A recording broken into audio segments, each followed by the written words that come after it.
Okay, so I'm doing here pair. I'm gonna start pair 5. These are our union of the two coils. So this is P1, which is our starting point right here, south coil, and so this is P1, and the north will be right here, center the bisector. Okay, so P1, P2, P3, P4, P5. Now, mainly here, what I wanted to tell you is very important you push this coil behind before you start the other one in, so you get access all the way back. If this coil is forward, then you're wasting space there. And so on. You gotta keep packing them as you wind them, and you gotta keep the same. If you notice right here, I am keeping about the same space open for next coils to come in. If you notice they're getting too much out, you gotta press them. You gotta press them. You gotta pack them. You gotta compact them as much as you could. So we got room then for the other coils coming in. I already sealed number 1, P1, on the positive here to keep me as a mark. And the problem, these commutators are designed for 16 gauge. So, but I have to tap it with a fine screwdriver first, the wire in, and then I got 16, and I make a piece like a U shape, and I slide it in there and stock it, so it keeps on forcing it in, and the commutator cut as it gets to the upper part, it gets narrower, so it does locks in there. But when you get the 16, then you finally really stock it there, so it's not gonna come anywhere out. And if you notice, I put the spaghetti there, the insulation, and I got it all the way back, which is the idea here. Why? As I'm doing it, I'm stacking it, I'm pushing it all the way towards the shaft, because then I'm gonna run a strap on it, keeping them tight. Okay, I'm here doing P8. I already finished. That's right here. Now, if we look at where we started, this is bisector north 1, means the second pair of P1, the north side. The south is right here, and this is where I started the piece, and this way was P1 south, and the bisector here. It's 1, 2, 3, 4. The bisector 7. So here is the north, and 8 is exactly above P1 north. But the side that of P8 that is on top of P1 north is the south coil. But P8 will be at output when we got the brush here, because this is a perfect 90-degree right here, and this is where this coil is reversed, and it'll be right above the north coil, which is behind in the second plane, because it was the first one that we did. But it's exactly comprehending the same amount of poles, the 7 poles here, and with the same bisector. So this is the checkup that you guys have to do, and so far I'm keeping very well track here. I stock these wires so I don't lose them, because even at the bottom I'm working kind of looser, but I'm still I got every wire hooked to where it belongs. The first element going that way, because I'm hooking also here the same way. I'm coming from the wire, I'm jumping to the first one. So that's how I did it on the first one. So the same way in the second one, and so on. So as long as I keep them here, at least one side, if you get this side right here perfectly aligned, at least, let's say you lose one wire, you can always use a meter with continuity and check for continuity which one is your coil, the corresponding one that goes there. So eventually having one side, keeping the track on this is fine. So far I have wound the, now the way I wind it, it's I go and tighten a few turns and then start going in the back of the turns, not in the front, because then it'll come forward. I don't want that. So from the back of the coil I start tightening it. This kind of winding, as much as wire you put in, the more it locks in. So if there is any, maybe a little loose wire or something, it'll get stuck with the following turn. That is going to come, let's say right here, P9 is going to come from here, over here. So it's going to go in here, and it's going to lock it. And so on. Now comes this one here, jumping one slot. I'm going that way, coming P9 right here, and landing it right here in front of it, and jumping one slot.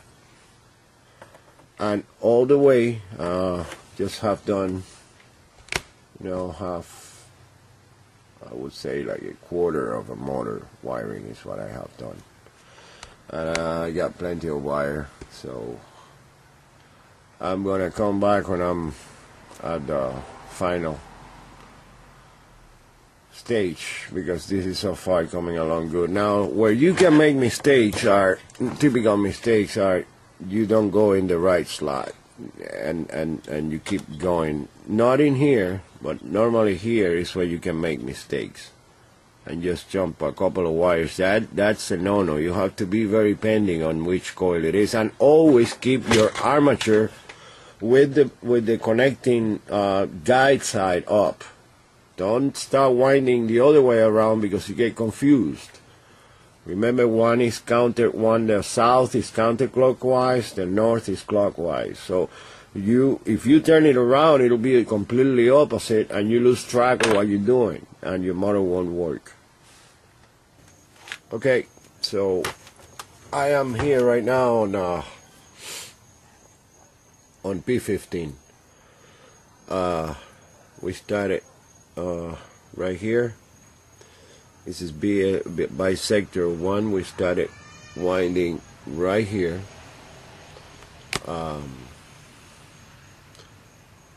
With the south, and the north is way in, and so we kept going. I marked the 8 right here, and as you can notice, windings are getting out.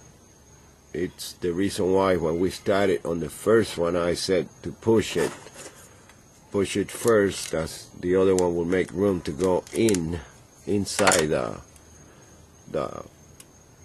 close to the shaft, as you can see there.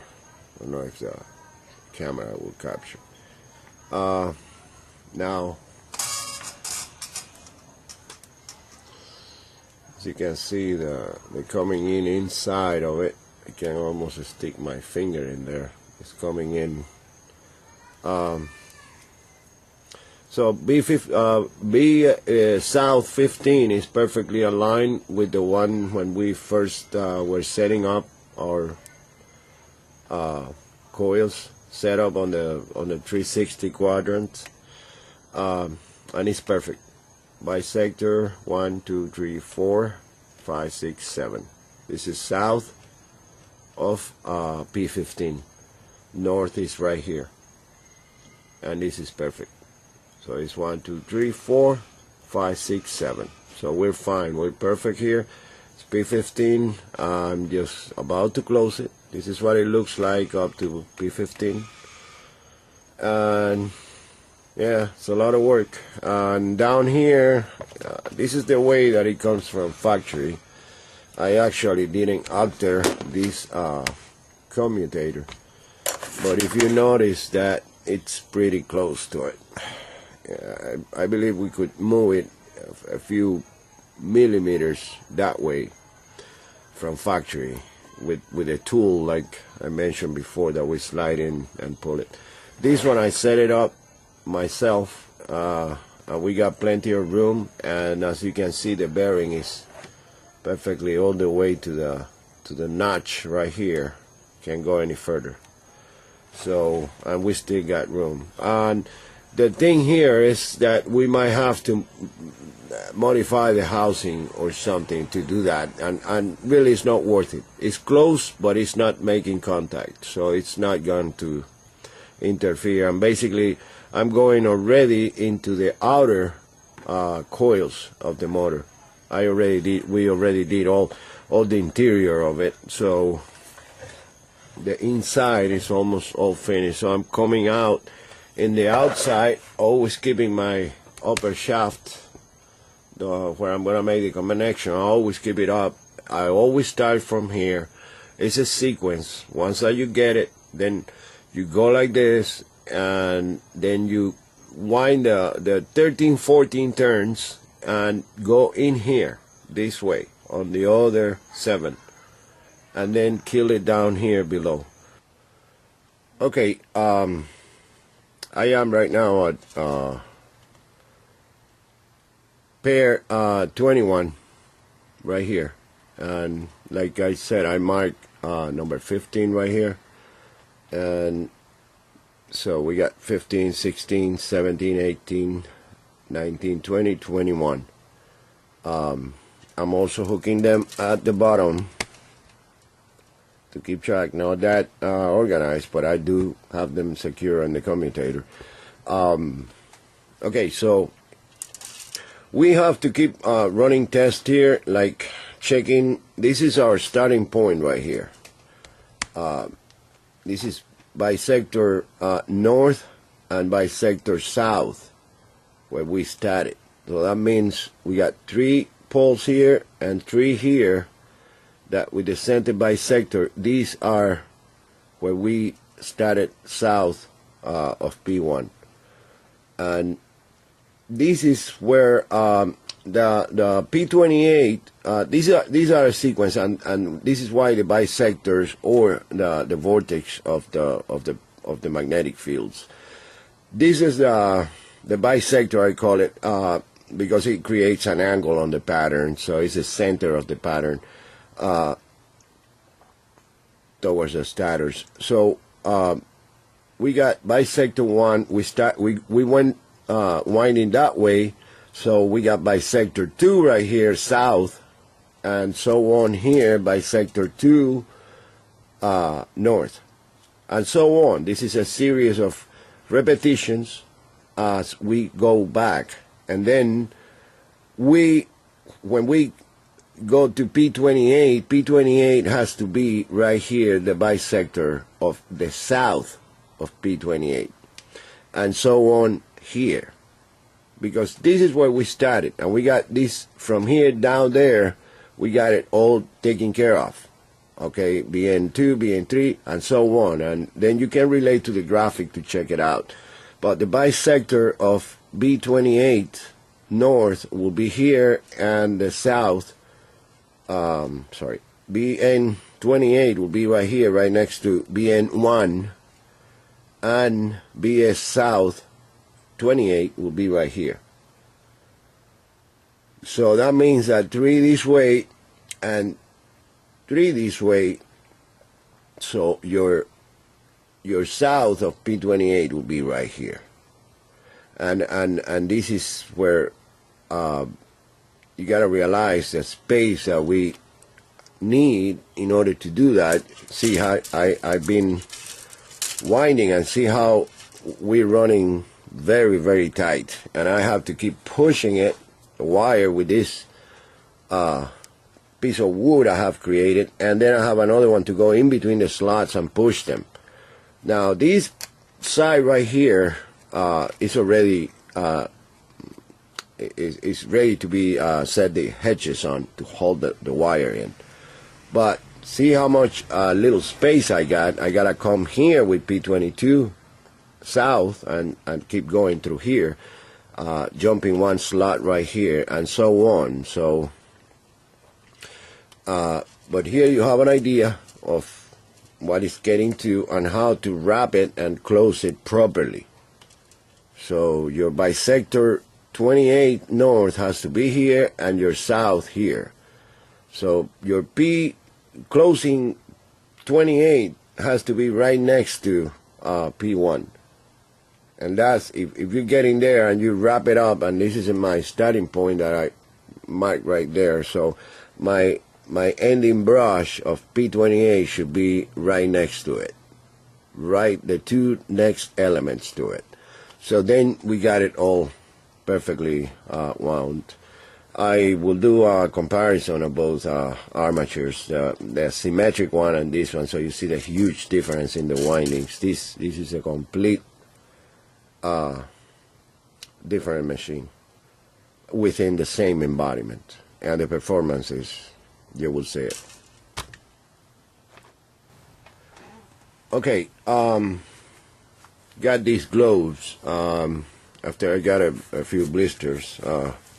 Very smart of me. I use them on the right hand side to make the pull. I grab the wire in between my fingers and then I can keep a tension on it. I find it sometimes uncomfortable to go in between the slots, so I do half and half. But anyways, I'm here right now. I am finished doing P22. If you go into the graphic, you see that P22, this is the south of P22, and this is the north of P22 right here. So if you look at this is BN15. This means the bisector of pair north 15, and south of P22 is right there above the same thing, but it's behind in the previous coils behind, but still is in the same magnetic field. Now this P15, it'll be the one that will be generating reversing polarity. So meaning it'll be when 15 is energized, this will be being assisting it, and so on. Here we got BS bisector south 1, and we got the P22 south, the P22 north, it'll be right above BS1, bisector south 1, and that's how it goes. I still gotta go 22. I still gotta go 6 more coils here to finish, but the bisector of this one, it'll be opposite but right on the center of it, the P22. And if you look at the graphic, you can see and recheck that B15 BN15 will be P22 south, right above the same 7 poles with the same BN15. And now this is a way of for you guys to keep checking and making sure by the graphic that we got it all, we're doing okay.